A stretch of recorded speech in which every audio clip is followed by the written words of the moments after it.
This weekend is Memorial Day weekend, a time when traditionally we gather as family and friends, put steaks on the grill, hang around a newly opened swimming pool, sit around drinking our favorite beverages and visiting while we do a continual grazing of tables filled with overabundance of food and dessert and other junk food.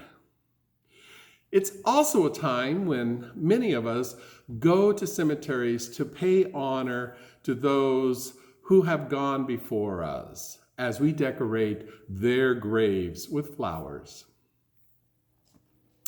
Last week, for those of you who were online for worship, might recall Paul and I talking about his first visit to my hometown, Kingman, Kansas, where Paul was able to meet some of my family, those living, and then a visit out to the local cemetery to meet those who had passed on.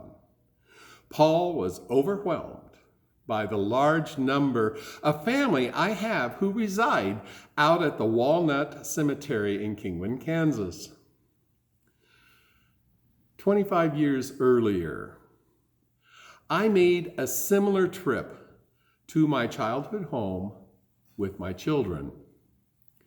Being divorced and not living near my family, I took my small children on a whirlwind tour through Kansas, visiting all of my aunts and uncles and cousins as a way of keeping my children connected with my side of the family.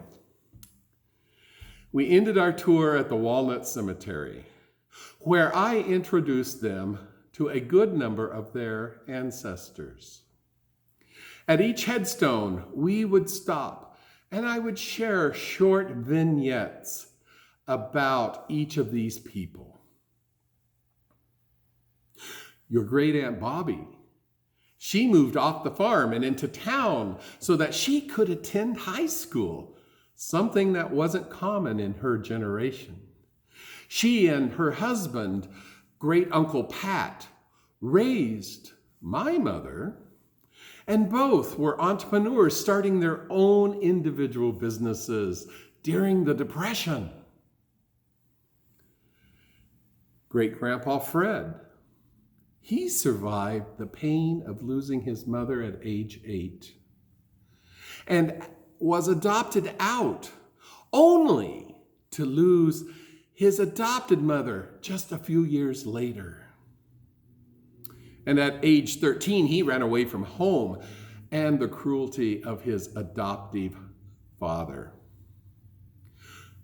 Your great-great-grandmother Mitchell, as a bride, was one of the pioneers to Kingman County, raising 4 sons as a widow.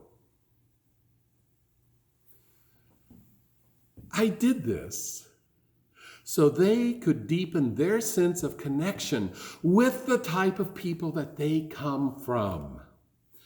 I felt it important to help my children know who they are by knowing who their ancestors were. As we focus our thoughts this morning on the subject of remembering who you are, I want to share a scene from the 1994 movie, The Lion King. It is where the adult Simba encounters the ghost of his father, Mufasa.